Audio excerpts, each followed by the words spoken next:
Hello students, मैं doctor Anupreeta Mishra. आप Anupreeta Mishra electrical engineering के चैनल पर एसी सर्किट्स में अब 3 फेज सर्किट से रिलेटेड एक प्रॉब्लम का सॉल्यूशन समझने जा रहे हैं। यहाँ पर स्टेटमेंट दिया हुआ है क्वेश्चन का, जिसमें लिखा हुआ है कि a star connected load has Z equal to 3 + J4 ohms. मतलब एक स्टार कनेक्टेड लोड में इम्पिडेंस जो है वो 3 + J4 है इन ईच फेज। मतलब ये बैलेंस्ड लोड है, तीनों फेजेस में लोड कैसा है, 3 + J4 ओम्स का है। And is connected across a balance 3 phase delta connected alternator having line voltage of 120 volts. यहाँ पर जो है सप्लाई जो है वो डेल्टा कनेक्टेड बैलेंस्ड ऑल्टरनेटर है, मतलब जनरेटर है, एसी जनरेटर वो लगा हुआ है यहाँ पर। उसको मुझे दिखाने की ज़रूरत नहीं क्योंकि उससे रिलेटेड कुछ भी चीज़ पूछी नहीं है। और वैसे भी देखा जाए अगर इसके बारे में कुछ पढ़ना है तो वो हमारे मशीन्स का पार्ट है। तो डेल्टा कनेक्टेड बैलेंस्ड ऑल्टरनेटर मतलब एसी 3 फेज जनरेटर लगा हुआ है, उससे 3 लाइंस बाहर आ रही है जो कि स्टार कनेक्टेड बैलेंस्ड लोड से कनेक्टेड है। अब लाइन वोल्टेज यहाँ पर जो देकर रखा है 120 वोल्ट्स, इसका मतलब इन दोनों के बीच में 120 वोल्ट है लाइन टू लाइन, इसके बीच में लाइन टू लाइन 120 वोल्टेज है और इसके बीच में 120 वोल्ट है लाइन टू लाइन। ये मीनिंग है इसका। जब तक कि मेंशन ना हो कि ये फेज वोल्टेज है तब तक गिवन क्वांटिटी वोल्ट से रिलेटेड हमेशा लाइन टू लाइन ही समझी जाएगी, ऐसा ही फॉलो होता है। तो अब हमें obtain the line currents of both load and generator, दोनों जनरेटर और लोड दोनों के लिए हमें लाइन करंट्स फाइंड आउट करने, मतलब एक ही चीज़ फाइंड करनी है, डिफरेंट नहीं फाइंड करना है। चलिए अब हम समझ लेते हैं। सबसे पहले मैं फेजर डायग्राम पे बात करना चाहूँगी। यहाँ पर जो भी फिगर मैंने बनाया है, आर फेज ये वाला है, वाई फेज ये वाला और बी लाइन ये, मतलब आर लाइन, वाई लाइन और बी लाइन। फेज ना बोलूं, फेज बोलती हूँ तो स्टार से रिलेटेड है, लाइन बोलती हूँ तो बाहर, मतलब इसके बाहर के जो वायर से उसके नाम ले रही हूँ। आर लाइन, वाई लाइन और बी लाइन, ऐसे 3 लाइन से। अब ये वाला जो वोल्टेज है R2N, ये हमारा फेज वोल्टेज है 3 + J4 के अक्रॉस, न्यूट्रल R के बीच में। ये Y और न्यूट्रल के बीच का फेज है और ये B और न्यूट्रल के बीच का फेज है। तो इनके तीनों के इंडिविजुअल वोल्टेजेस के फेजर्स हमने ड्रॉ कर लिए और ये फेज वोल्टेजेस है। तो ये फेज वोल्टेजेस VRN, इसके ऊपर फेजर का बार लगा दूं, VRN बार, VYN फेजर और VBN फेजर, ये 3 फेजर्स है। मैं क्यों आपको इस फेजर डायग्राम पहले समझा रही हूँ, इसका रीजन अभी बताती हूँ। अब जब मैं line to line voltage VRY की बात करूं तो आप मेरा स्टार कनेक्शन का वीडियो देखिएगा, उसमें मैंने लाइन टू लाइन वोल्टेज निकालना बताया। यहाँ पर KVL अप्लाई किया तब मुझे ये line to line VRY voltage निकला। और ये लाइन टू लाइन VRY किससे मिलके बन रहा है, VRN से और VYN से बन रहा है। तो VRN माइनस VY, मतलब VRN माइनस VYN, तो VRN प्लस है माइनस VRN, ये वाला फेजर हो गया। तो इन दोनों से जो पैरेललोग्राम कंप्लीट होगा उसका डायगोनल मुझे VRY फेजर दे देगा, मतलब ये लाइन टू लाइन वोल्टेज मिल जाएगा जिसकी फेजर लेंथ वो वहां मिल रही है। नेचुरली वो फेजर लेंथ फेज वोल्टेज का √3 टाइम्स होती है, सब पढ़ चुके हैं हम।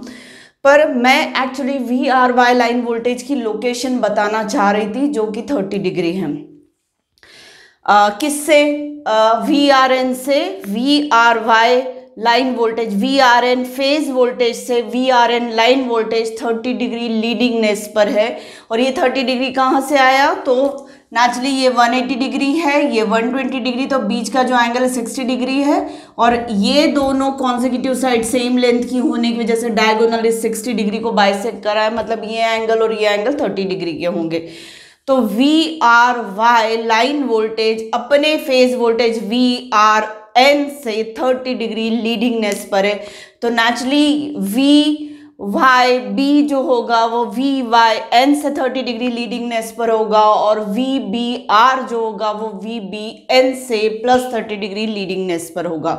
ये मैं बताना चाह रही थी। अब इसका इंक्लूजन कहाँ करने वाली हूँ, इस एंगल को जो स्पेसिफिकली मैं बात कर रही हूँ, वी आर वाई हमें मालूम है लाइन टू लाइन वोल्टेज है, लाइन वोल्टेज है जिसकी क्वांटिटी हमें 120 डिग्री देकर 120 मैग्नीट्यूड देकर रखा है। मतलब अगर मैं यहाँ कहूँ तो लाइन वोल्टेज का मैग्नीट्यूड कितना है 120 वोल्ट से, लाइन वोल्टेज का मैग्नीट्यूड कितना है 120 वोल्ट से। तो V R Y line voltage का मैग्नीट्यूड 120 डिग्री होगा, इसकी बात मैं कर रही हूँ। V Y B line voltage का मैग्नीट्यूड 120 होगा और वी बी आर का भी लाइन वोल्टेज का मैग्नीट्यूड 120 डिग्री होगा। एंगल की बात अभी मैं कर रही हूँ। तीनों लाइन वोल्टेजेस मैग्नीट्यूड में सेम है 120 डिग्री वोल्ट से, वही बात मैंने अभी की है। अब अगर फेज वोल्टेज की मैं बात करूँ तो फेज वोल्टेज हमेशा लाइन वोल्टेज का 1/√3 होता है, टाइम्स होता है, तो 120 डिवाइडेड बाय √3 वोल्ट्स, इतना ये फेज वोल्टेज। अब V R N phase voltage जो है, V R N phase voltage magnitude 120/√3 और एंगल 0 डिग्री। इसके एंगल को मैंने रेफरेंस फेजर जैसा शो करी, तो इसके एंगल को मैं 0 डिग्री ले रही हूँ, तो ये वाला एंगल -120 डिग्री हो जाएगा, ये वाला एंगल -240 या +120, -240 तो ऐसे और +120 तो ऐसे। और वी आर वाई का जो एंगल मुझे लेना पड़ेगा वो +30 डिग्री लेना पड़ेगा, क्योंकि रेफरेंस के रिस्पेक्ट में ही सारे फेजर्स इस फेजर डायग्राम के दिखाऊंगी। तो रेफरेंस फेजर अगर मेरा वी आर एन फेजर है 0 डिग्री पर है, तो उससे 30 डिग्री आगे वी आर वाई है +30 डिग्री पर, इसलिए वी आर वाई के साथ एंगल मैंने +30 डिग्री लिया। वी वाई एन 120/√3 मैग्नीट्यूड और एंगल -120 डिग्री है, ये वाला, ये -120 डिग्री है। तो रेफरेंस से अब -120 डिग्री है, तो इसका जो लाइन वोल्टेज कौन सा वाला वी वाई बी जो है वो 30 डिग्री और आगे, तो -120 डिग्री +30 डिग्री, मतलब इसका एंगल जो होगा वो -90 डिग्री होगा। इसी तरीके से वी बी एन जो है वो -240 या +120 -240 लिया है, तो इससे आगे +30 डिग्री पे मुझे वी बी आर फेजर मिलेगा लाइन वोल्टेज का।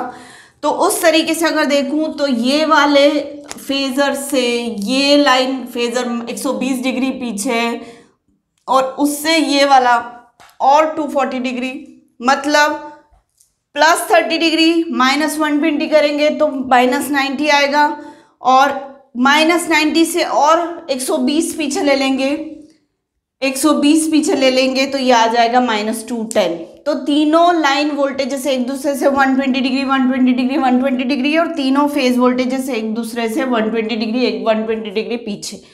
और अगर लाइन वोल्टेज और फेज वोल्टेज के बीच के डिफरेंस को देखें तो +30 डिग्री का मिलेगा, मतलब हर फेज वोल्टेज से उसका लाइन वोल्टेज +30 डिग्री आगे होगा। ऐसा जो फेजर डायग्राम पे ग्राफिकली मैं एंगल्स दिखा रही हूँ, वो एंगल्स मुझे यहाँ शो करने थे।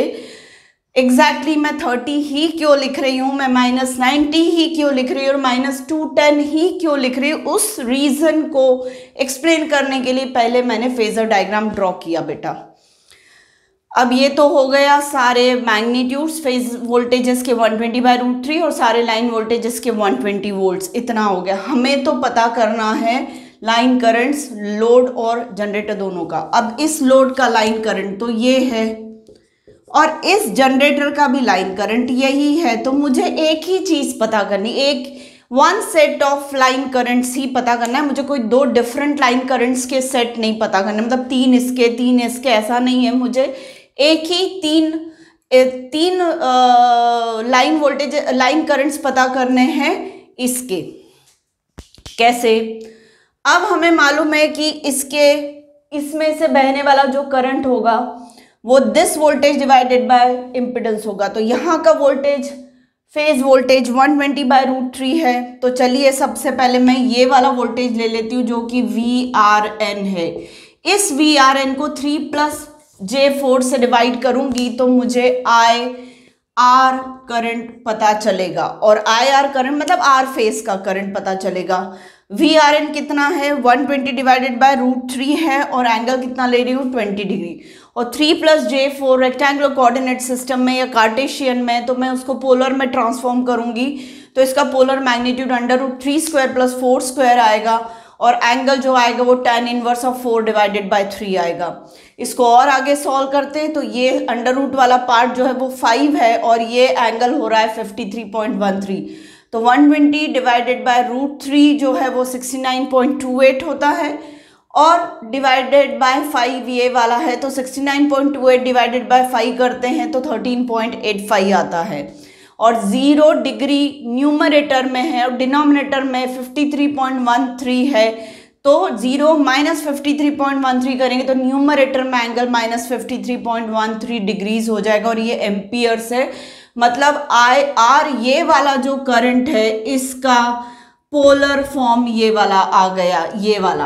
अब IR जितना है, ये बैलेंस सिस्टम है तो IR जितना है उतना ही IY होगा और उतना ही IB होगा, बस तीनों एक दूसरे से 120 डिग्री पीछे होंगे।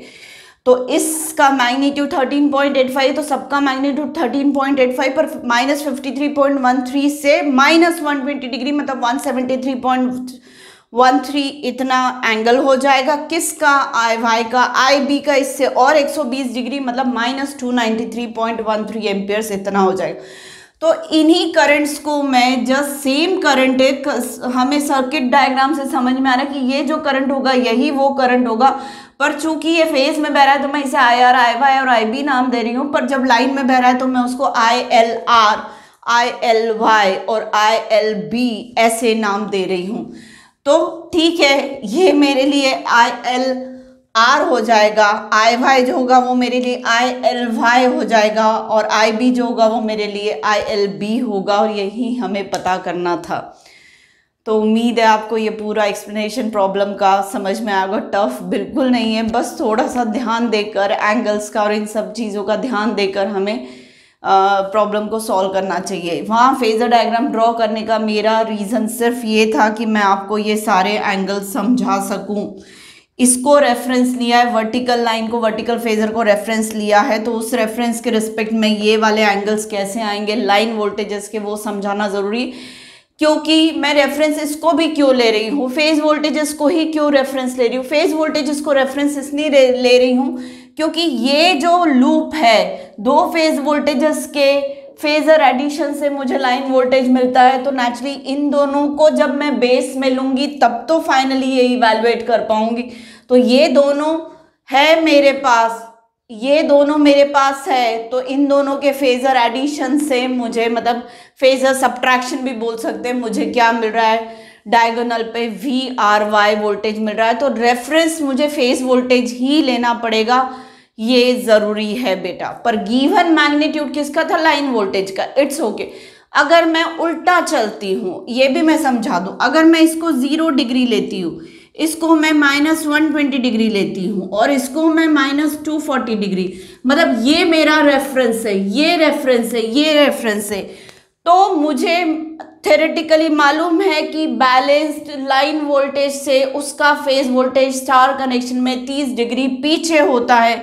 तो मैं इससे इसे माइनस 30 डिग्री ड्रॉ करूँगी या एक्सप्रेस करूँगी पोलर में, इससे माइनस 30 डिग्री में इसको लिखूंगी तो माइनस 120 डिग्री माइनस प्लस हो जाएगा, ये माइनस, हाँ सॉरी लैगिंग है, मतलब लाइन वोल्टेज से फेज वोल्टेज लैगिंग होता है, तो लाइन वोल्टेज से फेज वोल्टेज लैगिंग मतलब माइनस 120 माइनस 30 मतलब माइनस 150 और माइनस 240 माइनस 30 मतलब माइनस 270, ऐसा भी हम कर सकते हैं, नो इशू। कैलकुलेशन में फिर यहाँ पे हमारा माइनस 30 आ जाएगा बेटा, और उस हिसाब से यहाँ पर प्लस माइनस 30 मतलब ये करीब 80 हो जाएगा, 83, और उस हिसाब से यहाँ पे माइनस 30 और जुड़ जाएंगे, मतलब ये टोटल एंगल माइनस 73.13 माइनस 30 मतलब माइनस 203 ऐसा आ जाएगा, 203 आ जाएगा, ये वाला आ जाएगा माइनस 113.13 ऐसा कुछ आएगा। इस तरीके से ये हम इवैल्यूएट करेंगे। तो कोई मुझे समझाना था कि लाइन वोल्टेज और फेज वोल्टेज के बीच का फेज डिफरेंस 30 डिग्री होता है, जो कि मैं आपको स्टार कनेक्शन वाले वीडियो में भी समझा चुकी हूँ, पर प्रॉब्लम सॉल्विंग के साथ भी बताना था। तो आप रेफरेंस चाहे फेजर वोल्टेजेस को लो या लाइन वोल्टेज को लो, आपको 30 डिग्री के फेज डिफरेंस को, मतलब लाइन वोल्टेज को आपको फेज वोल्टेज से स्टार कनेक्शन में 30 डिग्री लीनिंगनेस पे दिखाना होता है, और वैसे ही आपको एक्सप्रेशंस में एंगल्स के मैग्नीट्यूड लेने। तो उम्मीद है पूरा एक्सप्लेनेशन आपको समझ में आया होगा। तो प्लीज़ मेरे आज के वीडियो को लाइक कर दीजिए, मेरे चैनल को सब्सक्राइब करिए और मेरे वीडियो से ज़्यादा से ज़्यादा फ़ायदा उठाने की कोशिश करिए। Thank you for watching.